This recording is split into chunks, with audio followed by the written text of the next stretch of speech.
C'est à Blois que nous avons rencontré un des derniers facteurs de trompe d'Orléans. Francis Begerat dirige la société Millien, créée en 1894.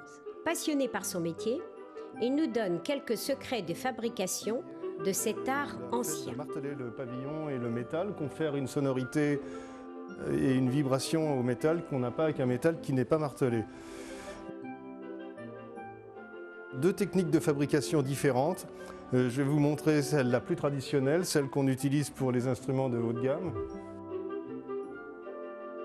La méthode, totalement artisanale, consiste à découper dans des feuilles de laiton de 3/10 de millimètre d'épaisseur tous les éléments constituant la trompe. Le gabarit permet de réaliser exactement les dimensions de chaque partie afin d'obtenir un instrument de 4,545 m de longueur. La trompe est ainsi accordée en ré.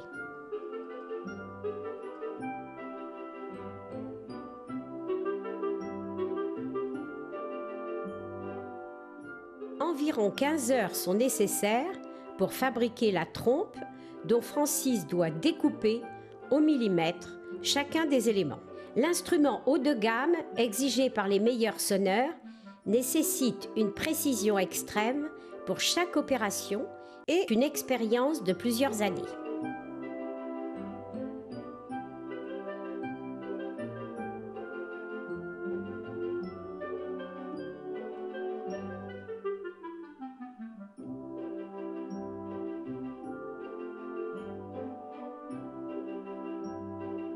Une première étape de mise en forme avec un maillet en bois sur une pièce en métal. Pourquoi est-ce qu'on utilise du bois sur du métal? C'est pour changer la forme du métal sans l'écraser. Et de la même façon qu'ensuite on va le mettre en forme au marteau avec une pièce en métal sur du caoutchouc de manière à déformer également et écraser le métal, ce qui fait que le métal à la fin va conserver la même épaisseur mais on va lui changer la forme.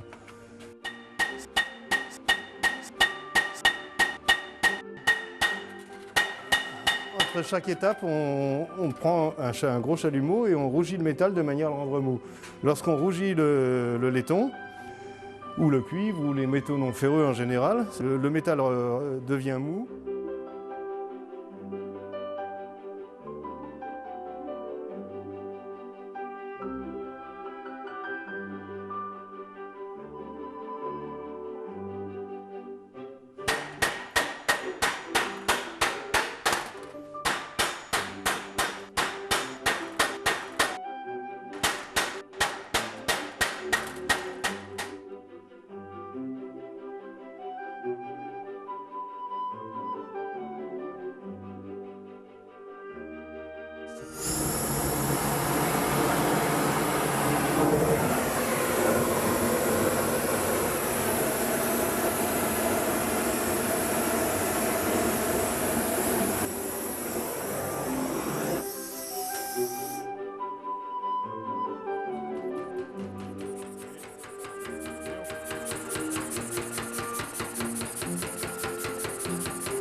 On fait une brasure pour rejoindre les deux parties ensemble, avec des petites agrafes qui permettent de maintenir le métal l'un avec l'autre au moment de la brasure.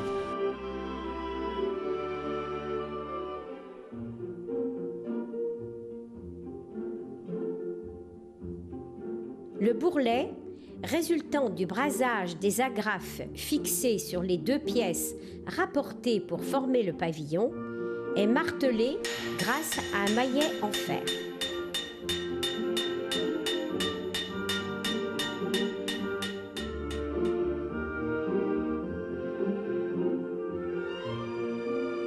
La trompe est ensuite appliquée sur une forme en acier.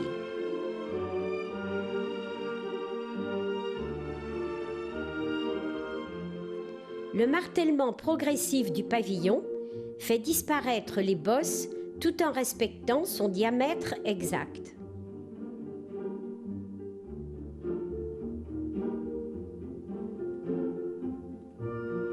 Nous avons un plomb qui a la forme du pavillon de manière à le faire rentrer en force dessus.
Les mises en forme et courbures de chaque partie ne sont possibles que grâce à la résine introduite dans les tubes pour éviter les pliures.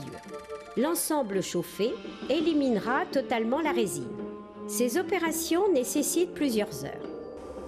À l'aide d'un gabarit, on s'est fait un repère pour pouvoir mettre le premier tube exactement au bon endroit, parce que si on le met avant ou si on le met après, vu que la longueur totale est toujours la même, le dernier tube peut arriver ici ou ici. Du coup, on a 3 tours et demi et 4,54 mètres de longueur.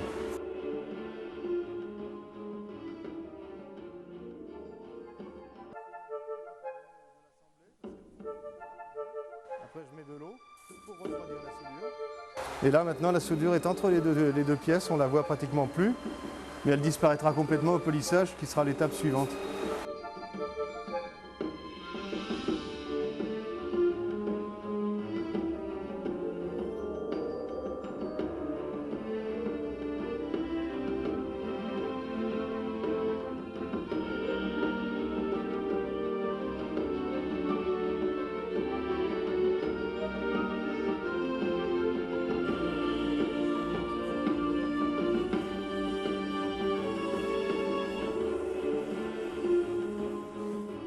La célèbre marque Millien est gravée sur le pavillon avec les armes que chaque groupe de sonneurs peut souhaiter. L'opération finale est le polissage. C'est grâce à des tissus de coton circulaires enduits d'une pâte légèrement abrasive, mise en rotation sur un dernier tour, que l'aspect éclatant de la trompe d'Orléans est obtenu.